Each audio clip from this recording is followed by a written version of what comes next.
Hello friends, स्वागत है आप सबका आपके अपने चैनल वेद एकेडमी में। आज की वीडियो में हम class 12th English Flamingo section का lesson number 1 the last lesson के सभी महत्वपूर्ण क्वेश्चन आंसर्स की स्टडी करेंगे। आपने हमारा चैनल अभी तक सब्सक्राइब नहीं किया है तो यार चैनल सब्सक्राइब कर लें ताकि जो भी न्यू अपकमिंग वीडियोस आए उनके नोटिफिकेशंस आप तक सबसे पहले पहुंच सकें। इससे पहले कि मैं वीडियो स्टार्ट करूं, आपसे एक छोटी सी रिक्वेस्ट है, आप अपने साथ पेन एंड कॉपी साथ लेकर बैठें ताकि जो भी डिफिकल्ट वर्ड्स की मीनिंग मैं आपको बताऊं आप नोट डाउन कर सकें। इससे आपको आंसर याद करने में काफ़ी ज़्यादा फायदा होगा। तो चलो फिर वीडियो स्टार्ट करते हैं। पहला हमारा प्रश्न है, what was Franz expected to be prepared with for school that day.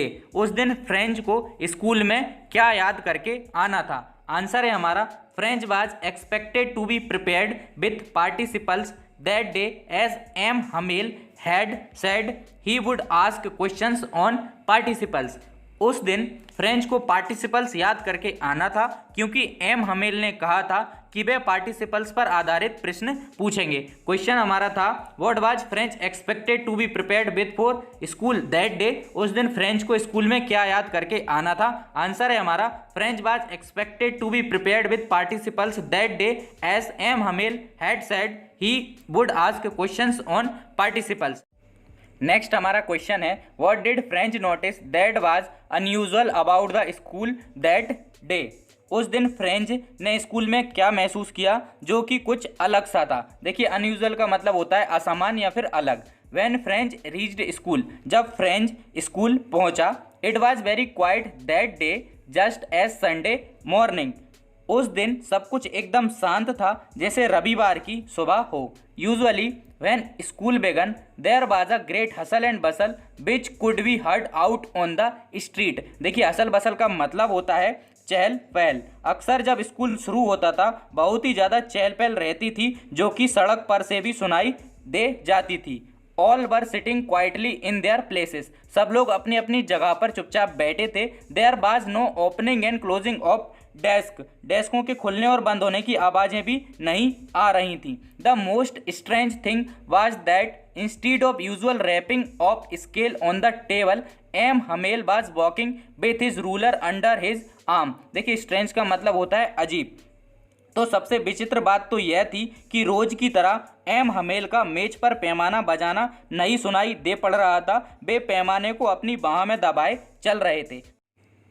Next हमारा क्वेश्चन है, what had been put up on the bulletin board. देखिए, बुलेटिन बोर्ड का मतलब होता है सूचना पट। तो सूचना पट पर क्या लिखा था। Bulletin board was the source of latest news for the people. जो बुलेटिन बोर्ड था लोगों को खबरें देने का स्रोत था। The Germans had put up the notice on the bulletin board. तो जर्मन वासी थे, उन्होंने बुलेटिन बोर्ड पर आदेश लगाया था।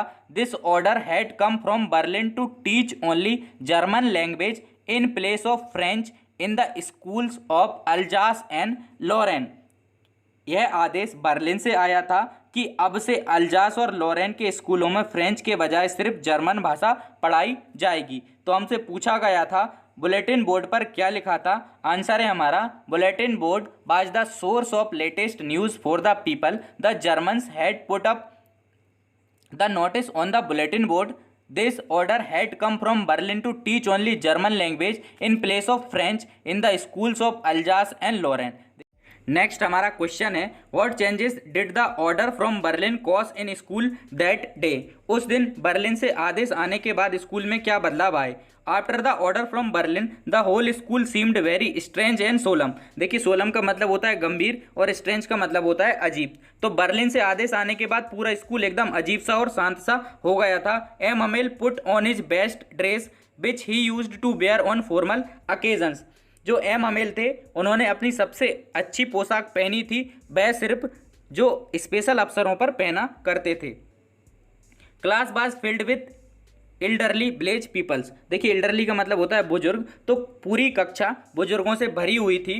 Who were sitting on the back benches with their elementary books just like small childrens. और जो बुजुर्ग लोग थे वो छोटे बच्चों की तरह अपनी प्राथमिक पुस्तकों के साथ पीछे की बेंचों पर बैठे थे। What changes did the order from Berlin cause in the school that day? उस दिन बर्लिन से आदेश आने के बाद स्कूल में क्या क्या बदलाव आए? तो after the order from Berlin the whole school seemed very strange and solemn. M Hamel put on his best dress which he used to wear on formal occasions.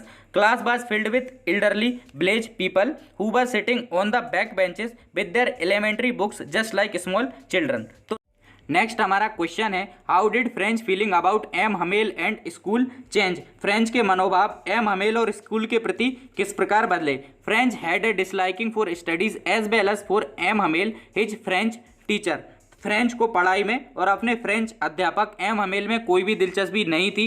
As he reached school and came to know that M Hamel would give his last lesson that day he felt sorry for not taking his lessons properly. For him books used to be a burden but suddenly they seemed to be his friends.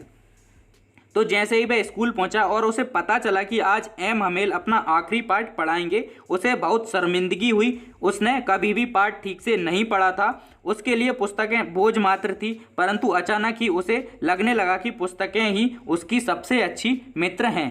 He forgot all about M Hamel's strict behaviour and he felt a strong bond for his teacher for the first time.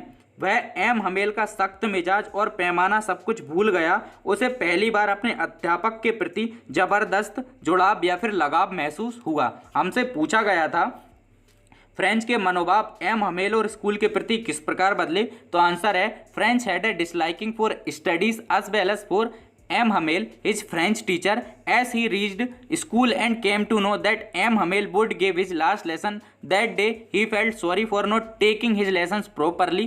For him, books used to be a burden, but suddenly they seemed to be his friends. He forgot all about M. Hamel's strict behavior and he felt a strong bond for his teacher for the first time.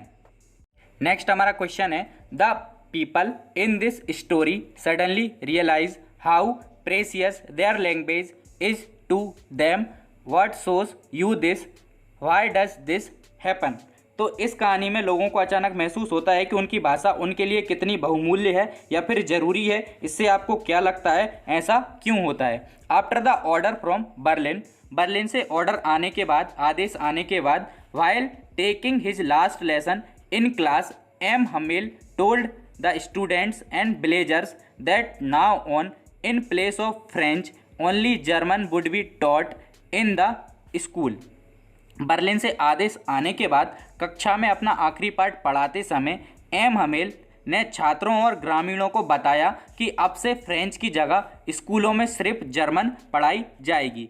He made them realize that being Frenchmen, they would neither be able to speak nor write French.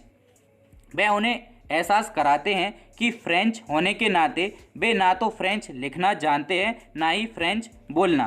He praised French as the most beautiful language and logical language in the world. वह French भाषा की तारीफ करते हुए कहते हैं कि यह विश्व की सबसे सुंदर व सबसे तर्कपूर्ण भाषा है। He said that for the enslaved people, their language was the key to their prison. देखिए, enslaved का मतलब होता है गुलाम और प्रिजन का मतलब होता है कारागार। तो वह कहते हैं कि गुलामी से जकड़े लोगों के लिए उनकी भाषा ही उनकी कैद की सिर्फ चाबी है या फिर की है। After hearing this the people realised how precious their language was to them. यह सुनकर लोगों को एहसास होता है कि उनकी भाषा या फिर उनकी मातृभाषा उनके लिए कितनी बहुमूल्य है। This shows people's love for their own culture, traditions and country. इससे लोगों को अपनी संस्कृति, सभ्यता और देश के प्रति प्रेम दिखता है। This happens because pride in one's language reflect pride in the motherland. देखिए, मदरलैंड का मतलब होता है मातृभूमि। ऐसा तब होता है क्योंकि लोगों का अपनी भाषा के प्रति प्रेम ही उनका अपनी मातृभूमि के लिए गर्व दर्शाता है। हमसे पूछा गया था, the people in this story suddenly realise how precious their language is to them, what shows you this, why does this happen. यानी कि इस कहानी में लोगों को अचानक महसूस होता है कि उनकी भाषा उनके लिए कितनी बहुमूल्य है या फिर उपयोगी है या फिर जरूरी है, इससे आपको क्या लगता है ऐसा क्यों होता है? तो आंसर था after the order from Berlin, Berlin से ऑर्डर आने के बाद, while taking his last lesson in class, M Hamel told the students and blazer that now on in place of French only German would be taught in school.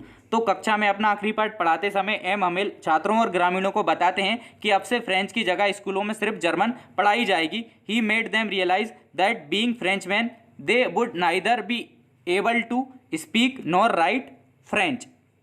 वे उन्हें एहसास दिलाते हैं कि French होने के नाते वे ना तो फ्रेंच लिखना जानते हैं और ना ही फ्रेंच बोलना।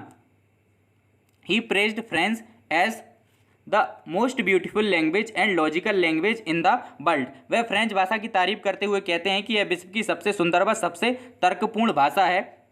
ही said that for the enslaved people their language was the key to their prison. वो आगे कहते हैं कि गुलामी से जकड़े लोगों के लिए उनकी भाषा ही उनकी कैद की चाबी है। After hearing this the people realised how precious their language was to them. यह सुनकर लोगों को एहसास होता है कि उनकी मातृभाषा उनके लिए कितनी बहुमूल्य है, कितनी जरूरी है। This shows people's love for their own culture, traditions and country. This happens because pride in one's language reflect pride in the motherland. ऐसा तब होता है क्योंकि लोगों का अपनी भाषा के प्रति प्रेम ही उनका अपनी मातृभाषा के लिए गर्व दर्शाता है। नेक्स्ट हमारा क्वेश्चन है, it is possible to carry pride in one's language too far, do you know that linguistic chauvinism means. देखिए, लिंग्विस्टिक का मतलब होता है भाषाई और शोविनिज्म का मतलब होता है रूढ़िवाद। तो पूछा गया है, क्या अपनी भाषा पर हमेशा गर्व करना संभव है? क्या आप भाषाई रूढ़िवाद का अर्थ जानते हैं? Sometimes pride in one's own language goes too far and some linguistic enthusiasts can go to any extent for the preservation and spread of their language। देखिए, इंथुजियास्ट का मतलब होता है उत्साह से भरे हुए और प्रिजर्वेशन का मतलब होता है संरक्षण। तो कभी कभी अपनी भाषा पर गर्व करना काफ़ी ज़्यादा मुश्किल हो जाता है या फिर दूर तक चला जाता है। कुछ लोग अपनी भाषा के प्रति बहुत ज़्यादा उत्साही होते हैं, वो अपनी भाषा को संरक्षण देना चाहते हैं, उसका प्रचार प्रसार करना चाहते हैं और इसके लिए वह किसी भी हद तक चले जाते हैं। Linguistic chauvinism means an unreasonable believe that our language is better than all others. और जो भाषाई रूढ़िवाद होता है वह बिना किसी वजह के, बिना किसी मतलब के अपनी भाषा को दूसरी भाषाओं से सर्वश्रेष्ठ मानने लगते हैं और दूसरी भाषाओं की वह इज्जत नहीं करते हैं। They forget that other languages too have their own merits, culture and literature. और वे ये भूल जाते हैं कि दूसरी भाषाओं के अपने गुण हैं, उनकी अपनी अलग संस्कृति है, उनका अपना अलग साहित्य है। Excess pride in one's own language create ill will and disintegration. If all the people respect all the languages our slogan one India will prove to be true. तो देखिए, डिसइंटीग्रेशन का मतलब होता है टूटना। अपनी भाषा के प्रति अत्यधिक घमंड रखने से बैर की भावना व अलगाव की भावना पैदा होती है। अगर सभी लोग सब भाषाओं का सम्मान करें तो हमारा स्लोगन, जो हमारा नारा है, एक भारत श्रेष्ठ भारत, काफ़ी हद तक सही साबित होगा। आई होप आपको ये वीडियो पसंद आई होगी। अगर आपको ये वीडियो पसंद आई है तो वीडियो को लाइक, शेयर एंड चैनल को सब्सक्राइब करना ना भूलें। और एंड तक हमारे साथ बने रहने के लिए धन्यवाद।